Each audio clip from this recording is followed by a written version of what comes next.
नमस्कार, मैं हूँ मनविंदर। आप सभी राष्ट्रवादियों का एमबीएन नेटवर्क में एक बार फिर से बहुत-बहुत स्वागत है। तो नाराज़ फूफा एकदम बदला हुआ नज़र आया, आई मीन ट्रम्प। शायद से बंद कमरे में कोई ख़ास बात हुई है। वैसे प्रधानमंत्री नरेंद्र मोदी की तारीफ़ों के पुल बाँधे हैं। जी7 समिट के दौरान ट्रम्प कहते हैं कि जब तक वो राष्ट्रपति हैं, मोदी का एक दोस्त वहाँ हमेशा रहेगा। लेकिन क्या ये सिर्फ़ एक दोस्ती है या इसके पीछे कोई कूटनीति है? इसको समझेंगे एंड आपसे आग्रह भी है कि वीडियो को जल्दी से लाइक कर लीजिए, चैनल को सब्सक्राइब कर लीजिए क्योंकि इसके अलावा भी कई सारे अपडेट्स हैं। मेरे साथ देख रहे हैं आप साथ वाली स्क्रीन में जुड़ चुके हैं, जियोपॉलिटिकल एक्सपर्ट गिरधर ममादी जी। सर, बहुत-बहुत स्वागत है आपका। नमस्कार। मनविंदर जी, आपको, आपके दर्शकों सबको मेरा प्रणाम, नमस्कार। जय श्री राम, हर हर महादेव, जय श्री कृष्ण। हर हर महादेव। सर, ट्रंप के तो बिल्कुल सुर बदले हुए नजर आए हैं। ट्रंप ने कहा है कि मोदी शांत है लेकिन जबरदस्त नेता है, पर मैं वैसा नहीं हूं। इसके बयान का असली मतलब क्या हुआ? क्या मतलब बंद कमरे में कोई ऐसी बात हो गई है या फिर वो ये देख रहे हैं कि भारत एक बड़े वैश्विक रोल के लिए तैयार है, ऐसा उन्हें लग रहा है। वैसे देखिए, एक बात और भी है, ऑप सिंदूर हुआ, टैरिफ हुआ, भारत को हेल होल भी कहा, और अब ये सुर कैसे देखते हैं? देखिए, जो अंदरूनी बात जो हुआ है वो बाहर निकल के आने में बहुत समय लगेगा और इतना जल्दी किसी को पता भी नहीं चलेगा कि क्या बात हुई है, क्योंकि कुछ तो गंभीर विषयों पर चर्चा हुई है। हम बाहर आने के बाद डोनाल्ड ट्रंप प्रेस कॉन्फ्रेंस में क्या बोला है, मोदी जी क्या बोला है, इन चीजों के आधार पर हम अनुमान लगा सकते हैं कि क्या हुआ होगा। अब देखिए, ऐसा लग रहा है कि दोनों के बीच में जो प्राइवेटली बात हुई है उसमें मोदी जी उनको करी कोटी सुना दी, ऐसा मुझे लग रहा है। स्पेशली जो 3 भारतीय जो सी फेरर्स है उनके उनके कत्ल के बारे में जो अमेरिका ने उसके ऊपर बम्बार्डमेंट किया है, उस विषय पर बहुत गंभीर रूप से मोदी जी उसको प्राइवेटली जो बोलना था वो बोल दिया। और बाकी जो चीज है, अभी अमेरिका के जो गैस हम ज्यादा खरीद रहे हैं आज, कतार से कम खरीद रहे हैं और अमेरिका से ज्यादा खरीद रहे हैं। तो उनको बोला होगा कि देखिए भाई, हम आपसे भी खरीद रहे हैं, जो हम रशिया से खरीदते हैं या ईरान से खरीदते हैं उसमें आप दखल मत कीजिए। आपका बिजनेस तो रहेगा, पर हम जो चाहते हैं, जहां चाहते हैं वहां से हम लेंगे। आप हमें कोई मतलब कोई टेंशन, मतलब कोई रेस्ट्रिक्शंस नहीं लगा सकते हमारे ऊपर। हम जो चाहते हैं वो करेंगे। ये भी दूसरी बात, एनर्जी सप्लाई के बारे में भी चर्चा हुई होगी। और तीसरी बात, जो भारत और अमेरिका के बीच में जो ट्रेड डिस्कशन है उसमें भी हमने एक टफ स्टैंड लिया हुआ है। तो उसमें हमने सीधा साफ साफ लफ्जों में बोला है उसको कि हमारी जो रेड लाइंस है वो हम एक्सेप्ट नहीं करेंगे, बर्दाश्त नहीं करेंगे। चाहे वो हमारी किसानों के बारे में हो या हमारी दूध के बारे में हो, आप वहां से आप दूध नहीं बेच सकते उधर, या बाकी चीजों में जहां हमारी रेड लाइंस हैं, तो उन चीजों पर हम कोई समझौता नहीं करेंगे। तो बाकी रही टैरिफ्स के बारे में, वो चर्चा हो सकती है। दोनों पक्ष बोल रहे हैं कि 95% हो गया, मगर वो 5% क्या है, आज तक 1 साल के बाद भी क्यों एक मत नहीं बन पाई, ये तो सामने है, सबके सामने। तो वो उस चीज में भी भारत ने एक बहुत टफ स्टैंड लिया है। बस हम जो डिसीजन लिया इससे हम आगे नहीं जाएंगे, आपको जो करना है कर लीजिए। मगर जो प्राइवेटली जो बात हुई है और जो पब्लिकली बाहर आने के बाद मोदी जी के रवैया देखेंगे, तो डोनाल्ड ट्रंप को थोड़ा, मतलब उनका उनका जो अहंकार है उसको थोड़ा सुकून देने वाली बात मोदी जी ने की है, कि वेस्ट एशिया में आपने जो शांति की पहल की है, उसको हम समर्थन करते हैं और जल्दी यहाँ शांति बहाल हो।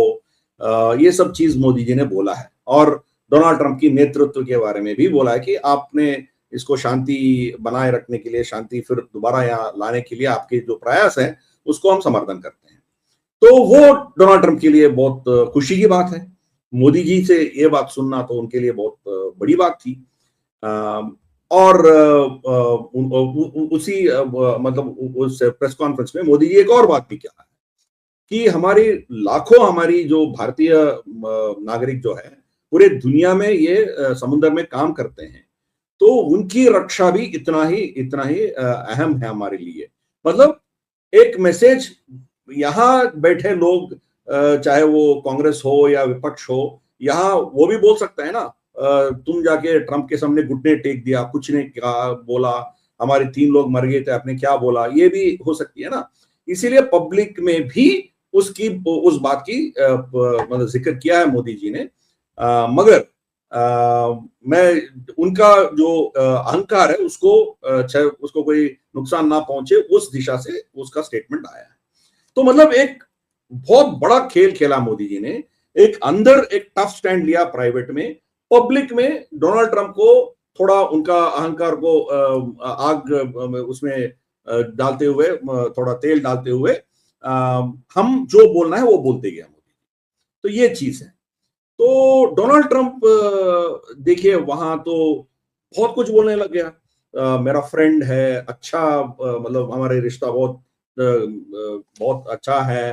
फिर हमने हाउडी मोदी में गया, फिर इस बार ट्रंप की रैली में गया, बहुत से हमने रैलीज में गया है, और भारत में लगभग 3 लाख लोग आए थे हमें देखने के लिए, वो रिकॉर्ड को तोड़ नहीं पाया, मेरा रिश्ता बहुत अच्छा है, ये वो बोलना शुरू किया। यही बात शी जिनपिंग के साथ भी किया था। जब डोनाल्ड ट्रंप बीजिंग गया था, उधर भी इनको थोड़ा मक्खन लगाने वाली बात उधर भी किया है। शी जिनपिंग ना हंसा ना कुछ नहीं किया, ऐसे बैठा रहा। मोदी जी भी वही है, कोई इनसे कोई रेस्पॉन्स नहीं था। बीच बीच में वो हाथ दे रहा था तो मोदी उसको मतलब शेक हैंड किया, बस उतना ही है। नॉर्मली क्या होता है, ऐसे बड़े बड़े मीटिंग्स में मोदी गले लगते हैं लोगों से, डोनाल्ड ट्रंप जी, से गले नहीं जी। लगाया। पहले दिन भी, कल भी उनसे हाथ मिलाया, आज भी हाथ मिलाया, बस। कोई मतलब परफेक्ट, क्या बोलते हैं उसको, टिपिकल ब्यूरोक्रेटिक टेक्निकल जो रिलेशनशिप है वही कायम रखा है। एक और चीज, दोनों अंग्रेजी में बात कर सकते हैं। मोदी जी पिछले बहुत बार, जितने बार भी अमेरिका गए हैं या डोनाल्ड ट्रंप से मिले हैं, अंग्रेजी में बहुत कुछ बात हुआ है। इस बार पूरा हिंदी में बात किया मोदी जी ने, अंग्रेजी में नहीं बात किया। तो आप समझ सकते हो कि क्या ऑप्टिक्स है। मतलब वो हमारी स्पेस से आगे जाना नहीं चाहता हूं, यह मैसेज डोनाल्ड ट्रंप को चला गया। इंटरप्रेटर बोलेगा, मैं जो बोलना है, मुझे जो बोलना है मैं बोलूंगा, बस उतना ही है, हिंदी में बोलूंगा, बाकी वो ट्रांसलेट करके आपको जो समझाना है समझाएगा। मतलब एक ट्रांसैक्शनल रिलेशनशिप होगा। हम आपकी कहने से हम मतलब झुकने वाले नहीं हैं, आप जो करेंगे उसके आधार पर हमारी प्रतिक्रिया होगी। ये रिस्पॉन्स मोदी जी से गया है। ऑप्टिक्स भी बहुत इंपॉर्टेंट है, और यहां तो नतीजा क्या निकल के आएगा देखना पड़ेगा। क्योंकि जैसे मैं अंदाज लगा पा रहा हूं कि ये 3 मुद्दों पर हमने एक टफ स्टैंड लिया है। एक, हमारी सीफेयरर्स के ऊपर जो अटैक हुआ है उसके बारे में हमने इसको बहुत कड़ी लफ्जों से हमने उसको बोला है।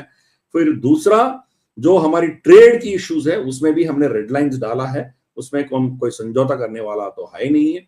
और तीसरी चीज जो है वो, आप हमारे ऊपर ये दबाव डालते जाएंगे, चाहे टैरिफ्स हो, चाहे बाकी जो भी चीज हैं, ये बर्दाश्त काबिल नहीं है।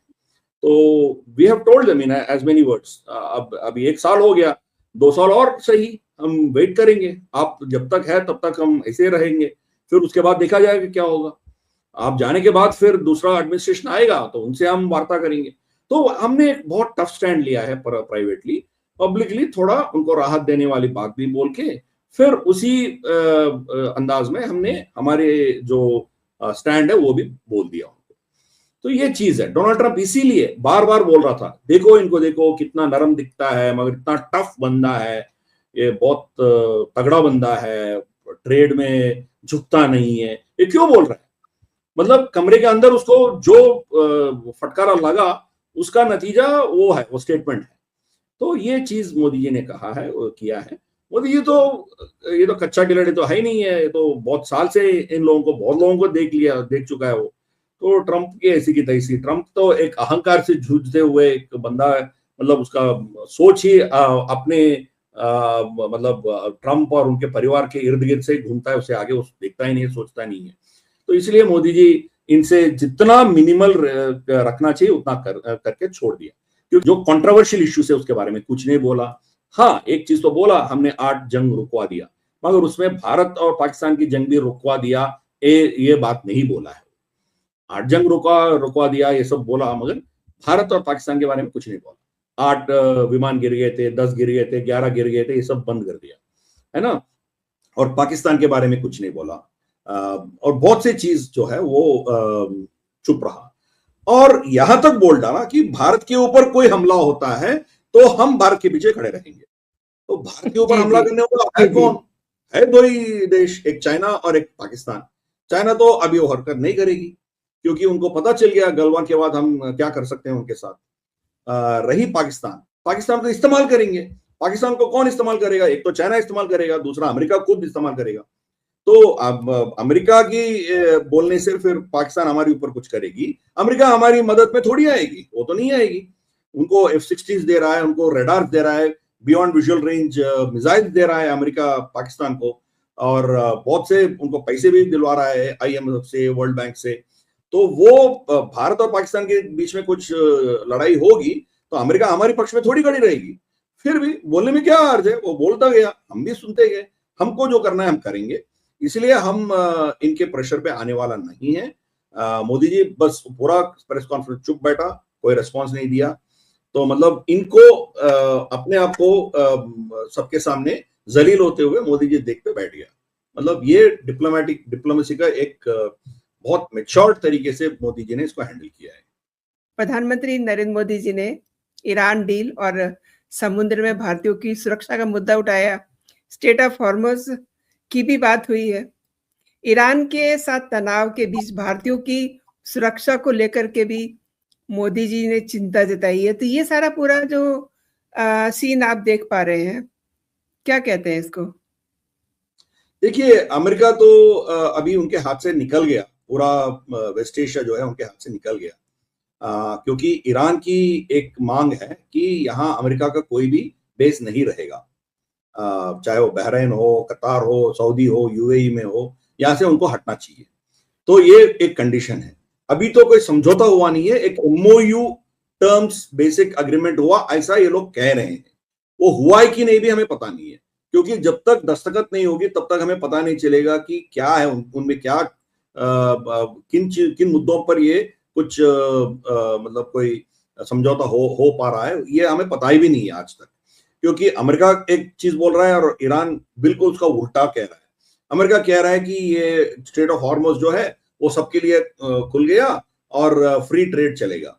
ईरान क्या कह रहा है, ये खोलेंगे मगर हम और ओमान दोनों मिलके इसको हम मैनेज करेंगे। तो मतलब उसमें क्या फीस रहेगा, वो कोई टोल लगाएगा, ये किसी को पता नहीं चल रहा है। दूसरा ये कह रहा है कि ईरान कभी भी न्यूक्लियर हथियार नहीं बना पाएगा। भाई, ये जंग शुरू होने से पहले दिन भी वही था ईरान का स्टैंड। ईरान के स्टैंड में क्या बदलाव आया? कुछ नहीं। जब ओबामा का JCPOA का जो अग्रीमेंट हुआ था उसमें भी यही था। ईरान तब भी मान लिया कि हम न्यूक्लियर हथियार नहीं बनाएंगे, और ओमान के साथ जो समझौता हुआ था और होने जा रहा था उसमें भी यही कहा, हमने न्यूक्लियर हथियार नहीं बनाएंगे। खमेनी का फतवा भी है कि हम न्यूक्लियर हथियार नहीं बनाएंगे। क्या नया बात आज डोनाल्ड ट्रंप बोल रहे हैं? और ईरान कहीं भी ये नहीं कहा है कि हमारी सिविलियन न्यूक्लियर प्रोग्राम हम बंद करेंगे, या कहीं भी ये अग्रीमेंट नहीं किया है कि हमारे पास जो बचे कुचे जो यूरेनियम है वो आपको सौंप देंगे, कहीं नहीं बोला है। मतलब ये समझौता जो है ये लेबनान में भी लागू होना चाहिए। ये एक कंडीशन था ईरान का। बस ईरान और अमेरिका के दोनों के बीच में ही ये समझौता नहीं रहेगी, वो हिजबुल्लाह के खिलाफ भी जंग रोकना पड़ेगा आपको, ये उनका कंडीशन है। तो बेंजामिन नेतन्याहू ये कह रहा है कि हम आपसे कोई लेना देना नहीं है, आप और ईरान जो करना चाहते हैं वो कर लो, मगर हमारी जंग तो रुकेगी नहीं, हमें जो करना है हम करते रहेंगे। बेरूत और हिजबुल्लाह के खिलाफ हम कार्रवाई जारी रखेंगे। तो ईरान ने बोला है कि वो अब करोगे तो हम चुप नहीं रहेंगे, ये समझौता नहीं होगा, हम आपके खिलाफ अटैक्स करेंगे। अभी भी ईरान वार्निंग किया है कि हम इजराइल के खिलाफ कार्रवाई करेंगे। तो फिर दोबारा वहां से बम्बार्डमेंट आएगा, कुछ होगा तो फिर जंग और तेजी पकड़ेगा। फिर अमेरिका को दोबारा फिर ईरान के ऊपर कुछ ना कुछ बम्बार्डमेंट करना पड़ेगा। तो ये समझौता फिर होगा नहीं होगा, ये भी बहुत बड़ा प्रश्न है। अब मिड टर्म इलेक्शंस आने वाले हैं। मिड टर्म इलेक्शंस में लोग ईरान के बारे में भूल जाएंगे, क्योंकि फिर पेट्रोल के भाव गिर जाएंगे, तो फिर इसका मतलब वहां के लोग फिर अपने अंदरूनी इश्यूज पे वो उलझ जाएंगे। इसके बीच में क्यूबा को ये अड़प लेगा। राउल कास्ट्रो के खिलाफ कुछ ना कुछ केस डाला है, तो फिर आने वाला महीने 2 महीने के अंदर अंदर क्यूबा को ये अड़प लेगा, खा लेगा। तो फिर जाके बताएंगे देखो जॉन एफ कैनेडी जो नहीं कर पाया मैंने किया। तो मिड टर्म इलेक्शंस में वो एक स्ट्रैटेजी है उनका। मगर इजराइल का स्ट्रैटेजी है कि इस जंग को नहीं रोकना चाहिए, इस जंग को जारी रखना चाहिए। अमेरिका को यहां उलझ के पकड़ के रखना पड़ेगा, क्योंकि इजराइल खुद ईरान के खिलाफ लड़ नहीं सकते, उनके पास उतना शक्ति नहीं है। अमेरिका की शक्ति चाहिए उनको। तो किसी ना किसी तरीके से इसको चलाने की कोशिश इजराइल करेगा। और बेंजामिन नेतन्याहू को आने वाले 1 महीने के अंदर अंदर वहां चुनाव है, इलेक्शंस है उधर। तो इलेक्शन में ऑलरेडी नफ्ताली बेनेट जो इनके प्रत्याशी है, जो बेंजामिन नेतन्याहू हार जाएंगे तो जो प्रधानमंत्री बनने जा रहा है, वो ऑलरेडी ये एक्सट्रीम स्टेटमेंट्स दे चुका है। ईरान के साथ हम मतलब कोई समझौता नहीं करेंगे, ईरान जब तक तबाह हो जाएगा तब तक हम रुकेंगे नहीं, एक स्टेटमेंट दिया। दूसरा, टर्की के खिलाफ भी बोल दिया, अगले हमारी टारगेट टर्की होगी, टर्की के ऊपर भी हम कुछ ना कुछ करेंगे। टर्की नेटो का देश है, नेटो का मेंबर है वो, मतलब उनके ऊपर कुछ हमला होगा तो अमेरिका को भी टर्की के साथ खड़ा होना पड़ेगा। फिर भी ये इतना मतलब फोर्सफुली ये कह पा रहा है कि हम टर्की को कुछ ना कुछ करेंगे। मतलब अमेरिका को ये लोग मतलब बिल्कुल इग्नोर कर रहे हैं। और इनके इलेक्शंस में ईरान एक बहुत अहम मुद्दा होगा। उस चीज पे बेंजामिन नेतन्याहू घुटने टेकते हुए नहीं दिखना चाहता है, इसीलिए इस जंग को जारी रखेगा, वो किसी ना किसी तरह से जारी रखेगा। ईरान के ऊपर शायद डायरेक्टली बम्बार्डमेंट नहीं करेगा, मगर हिजबुल्ला के खिलाफ चलता ही रहेगा। एंड सर, ये जो वार्ता हुई है ऐसे समय में हुई है जिस समय हर देश तेल के लिए लड़ रहा है। मैंने ये रायता सारा तो ट्रम्प का ही फैलाया हुआ है ना। और अब ट्रम्प क्या कह रहे हैं, जब तक मोदी लीडर है इंडिया हर फील्ड में बड़ा रोल निभाएगा। तो आपको क्या लगता है कि अमेरिका भारत को दक्षिण एशिया के साथ साथ ग्लोबल इकोनॉमी और डिफेंस में अपना साथी मान रहा है, या किसी इसमें सिर्फ बातें ही बातें हैं? पूरे दुनिया में अमेरिका के साथी कोई भी नहीं, किसी को भी अपना साथी नहीं मानता है अमेरिका, खासकर डोनाल्ड ट्रंप। वो कोई किसी को डरता है, किसी से डरता है या किसी के खिलाफ कुछ करने के लिए 100 बार सोचेगा, वो चाइना है। चाइना छोड़ के कोई और थोड़ा हद तक रशिया है। इन दोनों को छोड़कर वो किसी को अपना साथी नहीं मानता है। वो समझता है कि सब अपने सामंत हैं। इस G7 समिट में जो फ्रांस में सब मिले थे, उस कमरे में डोनाल्ड ट्रंप के मित्र एक भी नहीं था उधर। हाँ, बोलने में सबको बोलता है कि ये मेरा बहुत अच्छा मित्र है, मतलब मेरे से अच्छा मित्र कोई नहीं मिलेगा वॉशिंगटन में, मैं इनके लिए व्हाइट हाउस में मैं सबसे बड़ा इनका मित्र हूं, ये सब बोलता है। वो सब बकवास है, कोई सुनने के लिए तैयार नहीं है, क्योंकि ये जो कहता है और जो करता है दोनों में कोई तालमेल नहीं है। अभी हाल ही में इंडो पैसिफिक कमांड जो है, इंडो नाम हटा पैसिफिक कमांड कर दिया उसको, जी है ना। तो फिर डियागो गार्सिया जो हमारी श्रीलंका के से थोड़ा दक्षिण में है, जिसको वो जो आइलैंड जो है वो यूके के कंट्रोल में है, यूनाइटेड नेशंस कन्वेंशन के तहत वो मॉरिशस को सौंपना चाहिए था और लीज रख सकता है कुछ साल तक, मगर उसका लीगल टेरिटरी, उनका सार्वभौम अधिकार जो है वो मॉरिशस को शिफ्ट करना था। अब डोनाल्ड ट्रंप कह रहा है मैं उसको खरीद लूंगा, मैं इसको मॉरिशस को दूंगा नहीं। मतलब वो हमारी चौकट पे आके बैठ गया ना फिर अमेरिका, तो हमारे लिए भी खतरा है। हमारे लिए चाइना और पाकिस्तान सिर्फ ये 2 देश खतरा नहीं है, अमेरिका से भी खतरा है हमारी। पता नहीं क्या पागल दिमाग किसमें क्या चढ़ेगा, फिर हमारे ऊपर कोई सैंक्शंस डालेगा, हमारी जो शिप्स हैं, हमारी जो तेल की जो भी शिप्स जाते हैं उसके ऊपर बम्बार्डमेंट करेगा। जब ये 3 लोगों को मार दिया, 3 शिप्स और मारेंगे तो क्या फर्क पड़ेगा, उनको मारेंगे। और आज तक वो उसके लिए माफी नहीं मांगा है। वो प्रेस कॉन्फ्रेंस में भी एक बंदा पूछा है उनसे, क्या इन तीनों परिवार के साथ आप संवेदना व्यक्त करेंगे, तो नहीं बोला, उसके बारे में कुछ नहीं बोला। वो बहुत डेंजरस सिचुएशन है, वहां किसी को जाना नहीं है करके बोल दिया। मतलब ऐसा घटिया आदमी से आप क्या क्या उम्मीद रख सकते हो? भारत को कहीं भी इंटरनेशनल इश्यूज में नजदीक तक आने नहीं देगा। हाँ, कोशिश किया था ईरान के साथ समझौता करने के लिए, भारत की मध्यस्थता की कोशिश की डोनाल्ड ट्रंप ने, और मोदी जी ने साफ साफ बोल दिया कि हम इसमें नहीं घुसेंगे, वो आपका जंग है, आप जाने और ईरान जाने, हम उसमें नहीं पड़ेंगे, हमारी रिश्ता सबके साथ अच्छा है, तो ये जंग आपने स्टार्ट किया, हम तो नहीं, हमें तो नहीं बोला, हमारी परमिशन थोड़ी लिया, आपने जाके मार दिया, तो आप जाके सुलझाओ उसको, उसका क्या करना है आप देख लो, तो हम उसमें नहीं फंसेंगे। तो इसीलिए कोई मिला नहीं है उसको, कोई भी दुनिया में एक भी देश नहीं मिला जो ईरान के साथ वार्ता कर सकता है, इसीलिए पाकिस्तान को इस्तेमाल किया। पाकिस्तान की इतनी हैसियत नहीं है कि वो ईरान के साथ समझौता कर पाए। डोनाल्ड ट्रंप और जो भी है वहां ईरान में, इनके दोनों के बीच में डायरेक्टली समझौता चल रहा था, मतलब डिस्कशन चल रहे थे। बीच में पाकिस्तान को क्या ट्वीट करना है वो ट्वीट भेज रहा है, बस उतना ही है। शहबाज शरीफ को कुछ पता नहीं है क्या हो रहा है। अभी शहबाज शरीफ फिलहाल पहली बार जो अप्रैल में सीजफायर हुआ था, उस समय में भी लिखा था कि लेबनान के साथ, लेबनान भी इसमें इंक्लूडेड है और उधर भी सीजफायर होगा। ये ट्वीट होने से 2 घंटे के बाद फिर इजराइल ने जाके वहां इतना बॉम्बार्डमेंट किया, 100 से ज्यादा लोग वहां मर गए। आज भी शहबाज शरीफ ने ट्वीट किया कि समझौता हो गई और ये जो भी समझौता हो रहा है वो लेबनान और हिजबुल्लाह के ऊपर भी लागू होगा, और फिर दोबारा जाके इजराइल ने बॉम्बार्डमेंट करके आ गया। तो मतलब पाकिस्तान के हाथ में कुछ भी नहीं है। भारत का मध्यस्थता की कोशिश की डोनाल्ड ट्रंप ने, हमने रिजेक्ट कर दिया। तो ये चीज है। और डोनाल्ड ट्रंप हमारे खिलाफ बहुत नाराज है क्योंकि हमने इसके दलवे नहीं छाटे हैं। जब पाकिस्तान और भारत दोनों के बीच में जो ऑपरेशन सिंदूर हुआ था, उसके बारे में जब डोनाल्ड ट्रंप बोला था कि मैंने उसको रोका, भारत ने साफ साफ लफ्जों में बोला था कि आपका कोई दखल नहीं था, आपको कोई इन्वॉल्वमेंट नहीं था। पाकिस्तान घुटने पे टेक के हमें फोन किया था, उसके बलबूते पर एक बायलैटरल समझौता हुआ है और किसी तीसरी पार्टी का कोई दखल नहीं है। ये डोनाल्ड ट्रंप को वो बहुत नाराज कर दिया, इसीलिए उसके बाद हमारे ऊपर 50% का टैरिफ डाल दिया था। आज भी वो हमें माफ नहीं किया। इसीलिए ये जो भी बोलता है प्रेस कॉन्फ्रेंस में, दोस्त है, इनका कुछ होगा तो मैं आके इनको रक्षा करूंगा, इनके साथ खड़ा रहूंगा, ये सब बकवास है।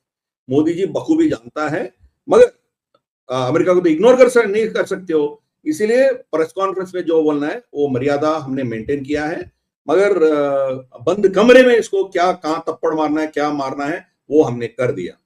मगर हमारी जो रवैया होगी अमेरिका के साथ, वो उनकी करनी से, वो हमारे साथ क्या रवैया रखता है, क्या करना चाहता है, उसके आधार पर हमारी रिस्पॉन्स होगी।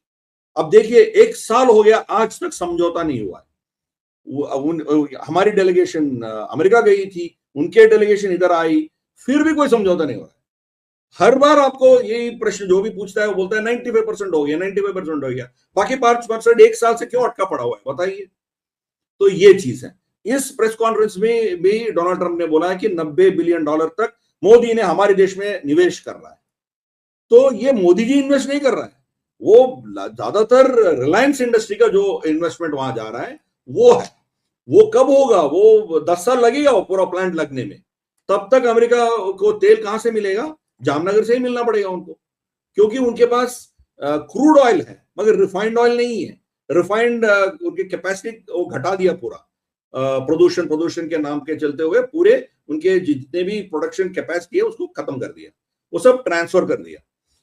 मैक्सिमम और दुनिया का सबसे बड़ा प्रोसेसिंग यूनिट कहां है? वो जामनगर में है, रिलायंस के पास। तो रिलायंस का तेल से ही अमेरिका का उनका पेट्रोल पंप में तेल आता है। तो इसीलिए उनको थोड़ा खुश रखने के लिए अंबानी ग्रुप जो है वहां इन्वेस्टमेंट करने का एक अनाउंसमेंट कर दिया। वहां जाके इन्वेस्टमेंट कब करना है, ये प्रोसेसिंग कब होना है, पूरे प्लांट कब खड़ा हो जाएगा, तब तक डोनाल्ड ट्रंप नहीं रहेगा।